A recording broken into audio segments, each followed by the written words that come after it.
तो दोस्तों स्वागत है ફરીથી એકવાર આપ સૌની પોતાની YouTube ચેનલ ગુજરાત ખબર 2.0 માં। દોસ્તો આજની વિડીયોની અંદર ખાસ માહિતી તમને સૌને જણાવવાનું છું કે જેવું કે તમને ખબર હશે દોસ્તો કે હવે PM કિસાન સન્માન નિધિ યોજનાનો 22મો હપ્તો છે તે થોડા દિવસમાં જ તે તમારા ખાતામાં આવી શકે છે। કારણ કે તેના વિશેની ખાસ અપડેટ તમારા સૌ માટે લઈને આવ્યો છું। કઈ તારીખ છે તેના વિશેની પણ માહિતી તમને જણાવવાનો છું। દોસ્તો વિડીયો ઉપર બનેલા રહો અને ચેનલ પર જો તમે સૌ નવા આવ્યા હો તો વિડીયોને ફટાફટ લાઈક કરીને ચેનલને સબસ્ક્રાઇબ કરીને બાજુમાં આપેલા બેલ આઇકનને પણ પ્રેસ કરી દો, જેના લીધે આવી જ મહત્વની વિડીયો આપશો ને આ ચેનલના માધ્યમથી મળતી રહે। હવે દોસ્તો જેવું કે તમને મેં જણાવ્યું કે 22મો હપ્તો છે તે હવે નજીક આવી ગયો છે। જી હા દોસ્તો, થોડા દિવસની અંદર તે 22મો હપ્તો ખેડૂતોના ખાતામાં જમા થઈ શકે છે। હું એટલા માટે એવું કહી રહ્યો છું કારણ કે દોસ્તો તમે છેલ્લા 2-3 વર્ષથી ઉપાડીને જોઈ લો કે જે વર્ષની અંદર પહેલો હપ્તો આપવામાં આવે છે તે હોળીના તહેવાર પહેલા આપવામાં આવે છે। જી હા દોસ્તો, એટલે કે 24 તારીખ પછી ગમે ત્યારે ખેડૂતોના ખાતામાં હપ્તાની રકમ છે તે જમા કરવામાં આવી શકે તેમ છે। આ મેં વિડીયોની અંદર ટાઈમ વેસ્ટ કર્યા વગર સૌથી પહેલાં તે તમને જણાવી દીધું, એટલે વિડીયો છે ને થોડોક લાંબો ના થાય, તમને બધાને જાણવામાં આસાની રહે, જેના કારણે મેં શરૂઆતની અંદર જણાવી દીધું કે 24 તારીખ બાદ ગમે ત્યારે ખેડૂતોના ખાતામાં હપ્તાની રકમ છે દોસ્તો તે જમા થઈ શકે છે। હવે આ હપ્તો છે દોસ્તો તે જમા થયા પહેલાં પણ તમારે કઈ ઘણી બધી કાળજી છે તે રાખવી પડશે।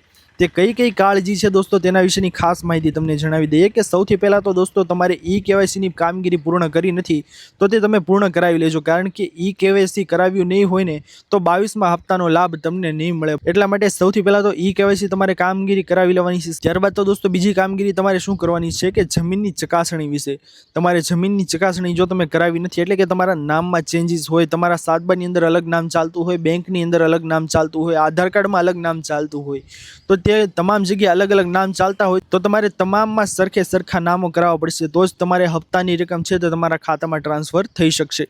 ત્રીજી મહત્વની વસ્તુ દોસ્તો કે જે ખેડૂતો છે જેમણે આ કાર્ડ કઢાવ્યું નથી, એટલે કે ખેડૂત ઓળખ કાર્ડ છે દોસ્તો, તેની કામગીરી હજુ સુધી તમે કરાવી નથી ને દોસ્તો, તો 22મા હપ્તાનો લાભ તમને નહીં મળે।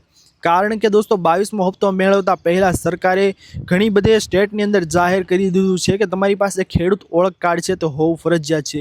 જો ખેડૂત ઓળખ કાર્ડ તમારી પાસે નહીં હોય તો તમને હપ્તો છે તે મળવાપાત્ર થશે નહીં। આ બધી વસ્તુ જો દોસ્તો તમે કરાવી લીધી છે છતાં પણ તમારે સ્ટેટસ છે તે પેન્ડિંગ આવે છે તો તમારે કંઈક ને કંઈક ભૂલ છે।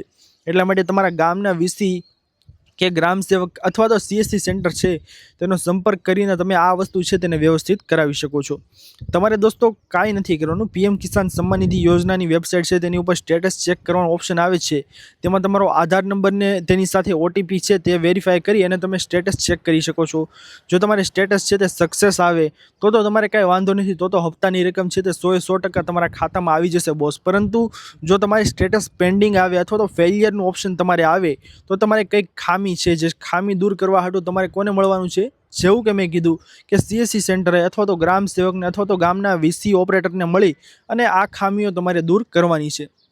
હવે દોસ્તો કયા ખેડૂતો છે તેમને હપ્તાની રકમ નહીં મળે, તો જે ખેડૂતો છે જે રિટર્ન ભરે છે અથવા તો તેમના ઘરમાંથી કોઈ પણ વ્યક્તિ પેન્શનર છે અથવા તો સરકારી નોકરિયાત છે તો તેવા ખેડૂતો છે તેમને હપ્તાની રકમ છે દોસ્તો તે મળવાપાત્ર થશે નહીં। એટલે કે એવા ખેડૂતોએ આશા રાખવાની જ નથી કે તેમને હપ્તાની રકમ છે તે મળશે। અને દોસ્તો જેવું કે મેં તમને જણાવ્યું કે આ હપ્તાની રકમ છે તે ક્યારે ટ્રાન્સફર થવાની છે, તો કે 24 તારીખ પછી ગમે ત્યારે ખેડૂતોના ખાતામાં હપ્તાની રકમ આવી શકે છે। છેલ્લા 2-3 વર્ષથી તમે ઉપાડીને જોઈ લો, હપ્તાની રકમ છે તે હોળી પછી જ ખેડૂતોના ખાતામાં આવે છે।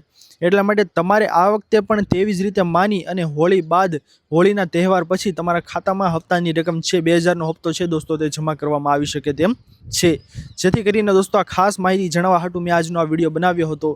વિડીયોની ઇન્ફોર્મેશન બહુ નાની હતી પરંતુ તમને કામ લાગી શકે તેવી હતી।